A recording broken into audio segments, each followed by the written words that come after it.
जय हिंद दोस्तों, academy for education में आपका स्वागत है। आज हम ग्रामर से संबंधित कुछ टॉपिक की बात करेंगे। वह टॉपिक का नाम है डायरेक्ट एंड इनडायरेक्ट नरेशन और स्पीच। डायरेक्ट और इनडायरेक्ट नरेशन के बहुत बेसिक रूप से बात करेंगे, बहुत आधारी रूप से बात करेंगे, जो सभी स्टूडेंट और जितने भी कंपटीशन एग्ज़ाम हैं और जितने भी अन्य एग्ज़ाम होते हैं, चाहे एकेडमिक क्लास हो चाहे कुछ भी क्लास हो, उसके लिए क्या होते हैं, इंपॉर्टेंट होते हैं जी। तो आज हम बात करेंगे डायरेक्ट एंड इनडायरेक्ट नरेशन। शुरुआत कर देते हैं। डायरेक्ट एंड इनडायरेक्ट नरेशन होता क्या है, उसके बेसिक कंसेप्ट की बात करते हैं जी। तो सबसे जान लेते हैं नरेशन किसे कहते हैं या स्पीच किसे कहते हैं। वक्ता के कथन को नरेशन और स्पीच कहा जाता है। अगर कोई वक्ता जो कुछ कह रहा है तो उसी को क्या कहते हैं, हम नरेशन या स्पीच कहते हैं। तो यह नरेशन दो प्रकार के होते हैं। डायरेक्ट स्पीच मतलब प्रत्यक्ष कथन, और दूसरा जो होता है इनडायरेक्ट नरेशन, जिसे अप्रत्यक्ष कथन कहा जाता है।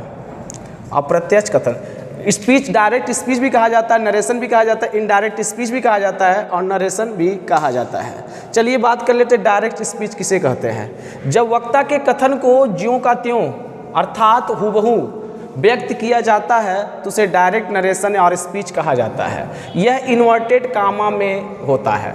इसमें जो है इन्वर्टेड कामा लगा रहता है। जैसे हम बोल दें ही सैड कामा इन्वर्टेड कामा में आई एम इल, तो ये पूरे जो सेंटेंस हो गए ये क्या हो गए, डायरेक्ट स्पीच हो गए।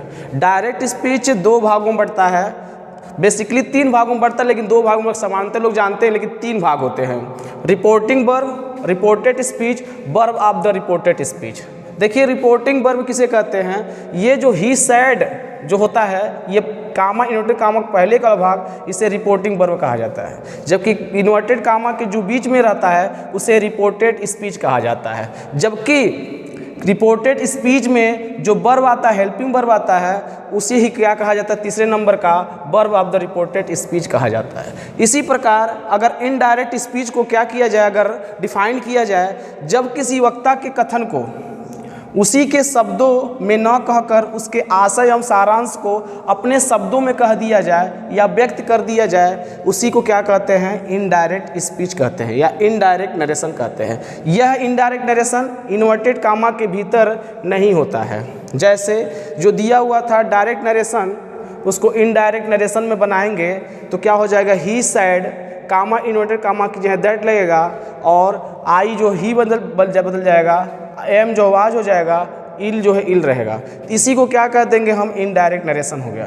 देखिए ये कैसे बदलता है, ये तो आगे वाले क्लास में बात करेंगे। उसके कुछ रूल होते हैं, नियम होते हैं, उसी के बारे में बात करते हैं। अब बात करते हैं changing into the indirect speech या इनडायरेक्ट नरेशन। इसके दो रूल्स होते हैं। पहले रूल्स क्या होते हैं, जनरल रूल्स, जिसे एवरी सेंटेंस पर लागू किया जाता है। प्रत्येक सेंटेंस पर क्या किया जाता है, लागू किया जाता है। जबकि स्पेशल रूल जो होते हैं वो different type of the sentence पर क्या किया जाता है, लागू किया जाता है जी। अब जनरल रूल्स के तीन भाग होते हैं। पहले भाग को कहा जाता है चेंज इन द पर्सन, दूसरे को कहा जाता है चेंज ऑफ द टेंसेज, तीसरे को क्या कहा जाता है, change of the other part of speech. तो तीन भाग इसके होते हैं। अगर तीनों भागों को हम पढ़ लेते हैं तो बेसिकली हम क्या जान जाएंगे, general rules of the direct to indirect narration.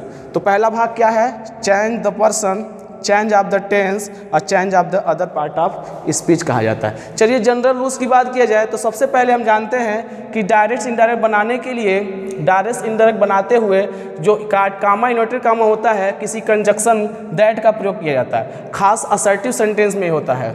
अब बात करते हैं इसमें फर्स्ट पर्सन प्रोनाउन होते क्या है। इसमें हम देखेंगे जो रिपोर्टेड स्पीच होता है उसमें फर्स्ट पर्सन प्रोनाउन ही क्या इंक्लूड होता है। फर्स्ट पर्सन में आई और वी आता है, ये सब्जेक्ट के अनुसार काम करता है।